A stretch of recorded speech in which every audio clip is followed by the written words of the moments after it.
And when these things begin to come to pass, then look up and lift up your heads, for your redemption draweth nigh.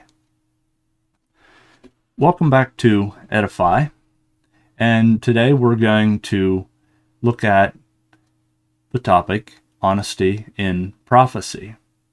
And to do that, we're going to go over to the new website here. Has a blog section, and we're going to go to honesty in prophecy. So this is part of the format that I'm following now, which is that I write things first, and then I will ad-lib, give some information behind the scenes as I go down through a short overview of the blog post. That saves me a lot of time in pre-production, post-production, whatnot. You can read the article for yourself. And of course, you can read some of it as we scroll on down through here. Mark 13, starting verse 31. Heaven and earth shall pass away, but my words shall not pass away. But of that day and that hour knoweth no man, no, not the angels which are in heaven, neither the Son, but the Father. Take ye heed, watch and pray, for ye know not when that time is. Aha. So, yea, hath God said, no one but the Father knows the day or the hour? Yes, God has said. Be careful what you put your faith in. Is your faith in some sign or wonder? Is it in some unbiblical prediction of his arrival time? Or is your faith in his word, in God's word? We need to engage with prophecy by faith, not by seeking signs or wonders. It's not the prince in his hand and the piercing in his side that makes prophecy valid. It is God's character. He cannot lie. John 20, Jesus is talking to Thomas. He says, because you have seen me, you have believed. But blessed are they that have not seen, and yet have believed. There is another passage in Scripture where Jesus is talking regarding the Pharisees, and he said, this generation seeks a sign, and they're only going to get one. It's going to be the prophet Jonah in the belly of the whale, 3 days, and then he rises again. And that's it. Jesus was here. They get one sign in their time, and they missed him. And it wasn't for the lack of signs, it was for lack of faith, among other things, like jealousy.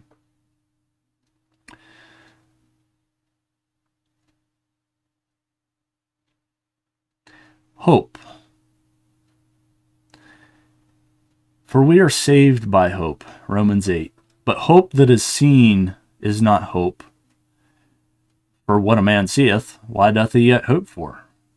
But if we hope for that we see not, then do we with patience wait for it. These signs in the sky show that Christ is near. It can build our hope, but it doesn't mean that he's here right now. As far as the second coming of Christ. It doesn't mean that we can predict the day or the hour based upon lunar and solar cycles. What is real faith based upon? Romans 5. And not only so, but we glory in tribulations. Boy, that's a different feel than signs and wonders. Knowing that tribulation worketh patience, and patience experience, and experience hope. The trying of our faith deepens our relationship with God. That is where our hope ought to be anchored. So, has your faith been deepened in life's trials, or are you seeking for signs and wonders, loaves and fishes, and so on? A faith that will endure is built in knowing God and who He is, and being able to show Christ to the world through our trials and tribulations.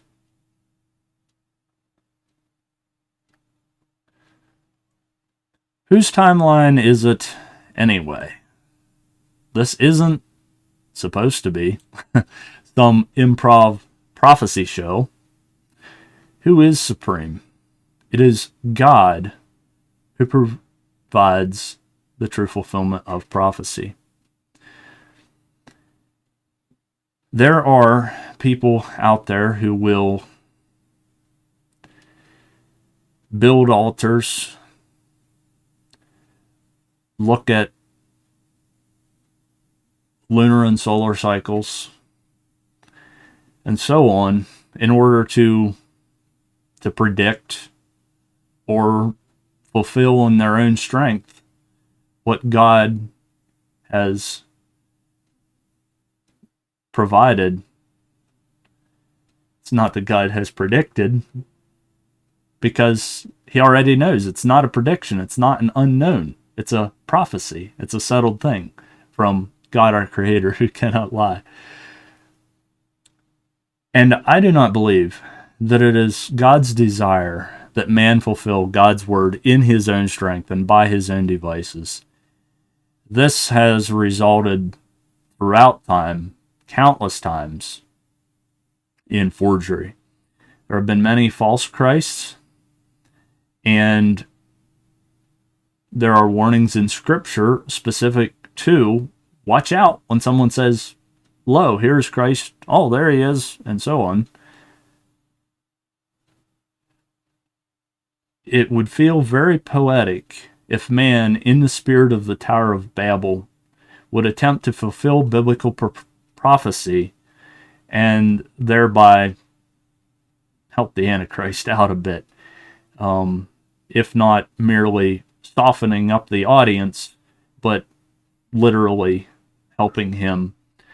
And besides that, add to that signs and wonders, lying signs and wonders, which is why it is truly dangerous, not only for ourselves, but those who follow us.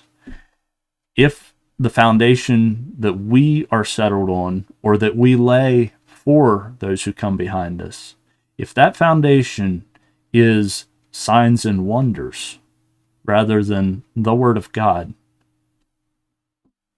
danger, danger, or stranger danger. A stranger will they not follow? The sheep, the very elect, will not be deceived, but it'll be close. And are we, by our knowledge of who God is and His character revealed in His Word, are we aware of what's real and what's not? Are we stranger danger with regards to the Antichrist? Are we susceptible to being fooled by signs and wonders if our faith is in the signs and wonders seen in the sky rather than God who created the sky?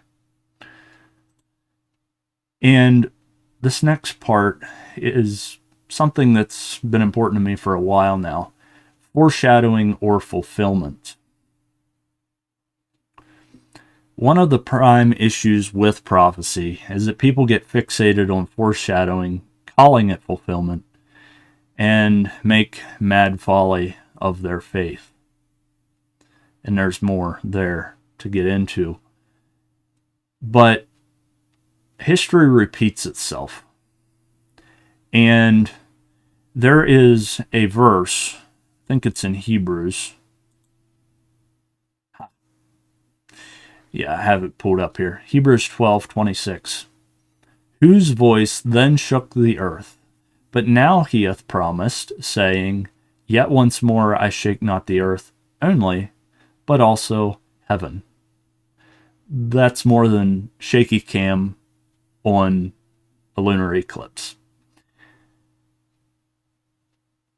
Whose voice then shook the earth. We remember when God spoke on Sinai, people said it thundered, and the ground definitely shook there. When Christ said, It is finished, and the earth shook, and the veil in the temple was rent. When Christ rose from the dead, the earth shook. But someday, the heavens are going to shake as well. And that's going to be more than the sign, the wonder of a passing shadow. Things are really gonna heat up. So, but what we see here, the point that I was getting to was that the earth shakes back then, it will shake again. History repeats itself. And so, as earthquakes may increase in magnitude and regularity, and we see signs in the sky, and there's other things that I could speculate about, to be honest. It'd be speculation. I really just want to continue talking about being honest here and the standard that we ought to have, rather than getting into what is truly speculation on my part. But foreshadowing or fulfillment, there's another facet of this that I don't have in the blog post, because it could be a blog post all on its own. But that thought is to beware of the penultimate fulfillment of that. Penultimate, I would define as being next to last with a dash of class. In other words, it's a positive spin on next to last. What is a next to last fulfillment? Well, it is a special class of foreshadowing, which the danger that I want to point out here is with regard to the Antichrist again.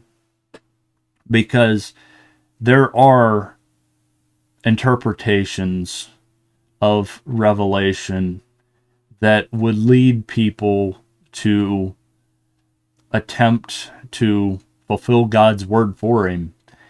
And yeah, some other weird stuff. Basically, there are interpretations of the book of Revelation using the word of God to support the claims of the Antichrist. And not only that, there will be the signs and wonders, the lying signs and wonders, again, that we need to look out for. So, foreshadowing or fulfillment, don't get disillusioned. Don't double down on delusion with regard to foreshadowing. Just know that God is near. And that is part of the next point. Near but not here is, I believe, the best course of action when it comes to speculation regarding signs in the sky. Scripture says that it is near, not that it is here. We can rejoice in its nearness without calling God a liar, without actually saying that it is here. Here is Christ. There is Christ. Then was Christ. Here is Christ. There is Christ again. And if we actually tell humanity Christ is here and there and everywhere, that's actually an early iteration of an end times deception, which is the ultimate false Christ. And humanity, in part through bad interpretation of Revelation, will become prepared. There's a term for it. Anyway, we'll be prepared for the lies of the Antichrist, prepared in a way as in easier to fool. But we can rejoice. Keep looking up, keep looking for the signs, and remember that it is a sign that God is near. And what he has promised, he is able to fulfill. There is more in this article that we could get into. We're about 2/3 of the way down. And I'm going to put the link up here on screen, there at the bottom. And if you know some people who are wound up by signs and wonders and then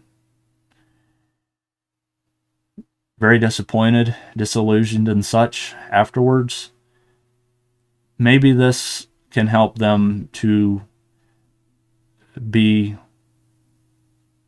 watchful and sober. I think of sobriety with regards to alcohol or something that could give you a high or something. And we need to look with clear eyes. And the best source of clarity is to get into the Word and walk with God so that you know what's real. And Satan can't steal, kill, and destroy you so easily, or those who come behind you. So if this is of benefit, you can either share what you've learned with someone else yourself, or send them a link to the blog post or to the video. And yeah, I appreciate that. But the point is God's Word. I can talk to you about God's Word. You can talk to your fellow man about God's Word. Secondhand information is valuable in pointing people in the right direction or the wrong direction. So regardless of what I say here today, look at what has God said. And that concludes the article portion of this video. I do want to show you a couple more pictures from the eclipse. There was that one. There's another video. But yeah, anyway, you can see a little bit of some rainbow coloration in that. A little bit there. Some of that.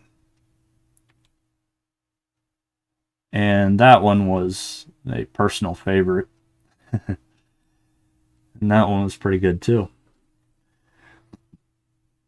But yeah, it was interesting because some of the clouds that we were expecting to cause us some trouble actually made for some pretty dramatic, dynamic lighting.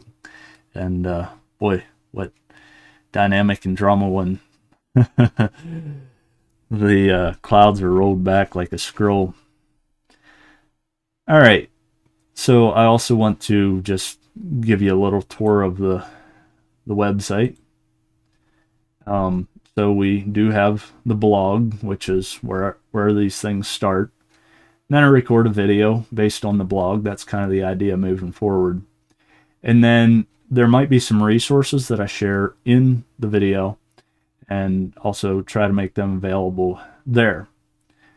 There's also a web directory back from when this was, well, it still is edify.directory, but it has some links to, as a fan, some things that I thought were valuable.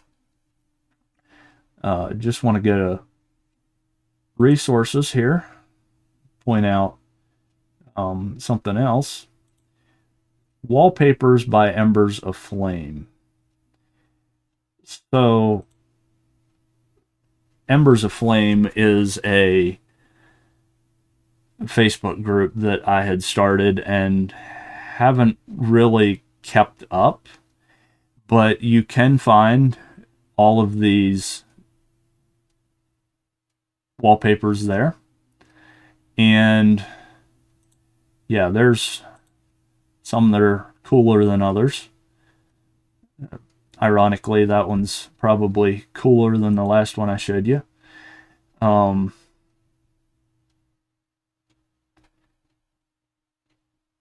Had a little bit of fun with some word art and so on. But yeah, it's one of my miscellaneous side passions thing.